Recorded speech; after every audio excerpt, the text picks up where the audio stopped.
एक ऐसे देवता जिन्होंने भगवान विष्णु को वरदान दिया था और जिनकी माँ को छल से दासी बना दिया गया था।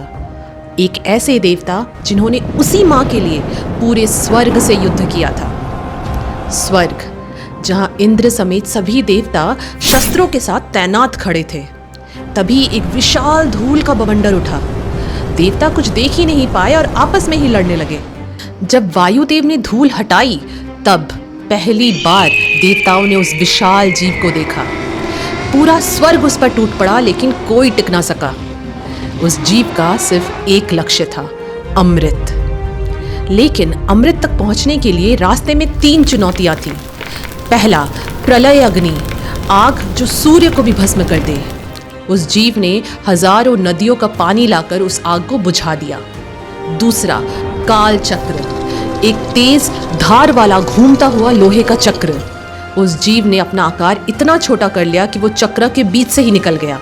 तीसरी और आखिरी चुनौती, रक्षक नाग, 2 जहरीले आग उगलने वाले नाग। उस जीव ने दोनों नागों का अंत कर दिया। अब अमृत का पात्र उसके सामने था। उसने अमृत का पात्र उठाया, लेकिन आत्मसम्मान देखिए, एक बूंद तक नहीं पी। ये त्याग देखकर खुद नारायण प्रकट हुए और उससे वरदान मांगने को कहा।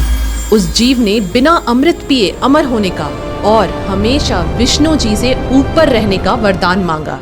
फिर उस जीव ने वो किया जो आज तक किसी ने नहीं किया।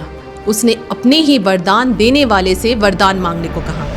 भगवान विष्णु ने उन्हें अपना वाहन बनने का वरदान मांगा और इस तरह विनाता पुत्र पक्षीराज गरुड़ विष्णु जी के वाहन बने और उनके रथ के ध्वज पर विराजमान होकर हमेशा भगवान विष्णु से ऊपर रहे। अब गरुड़ देव फिर से नागों के पास अमृत ले जाने लगे, अपनी माँ विनाता का दासत्व खत्म करने के लिए। गरुड़ देव ने अमृत का पात्र कुश घास पर रखा और नागों को स्नान और अनुष्ठान करके आने को कहा। नाग जैसे ही गए, इंद्रदेव अमृत लेकर स्वर्ग लौट गए। जब नाग वापस आए तो वहां सिर्फ कुश घास थी।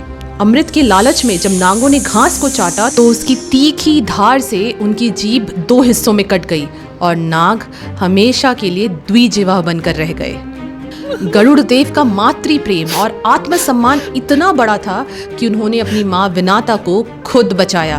भगवान विष्णु से मदद नहीं ली। लेकिन माँ विनाता को दासत्व करना ही क्यों पड़ा था? क्या आपको पता है? Let me know in the comments.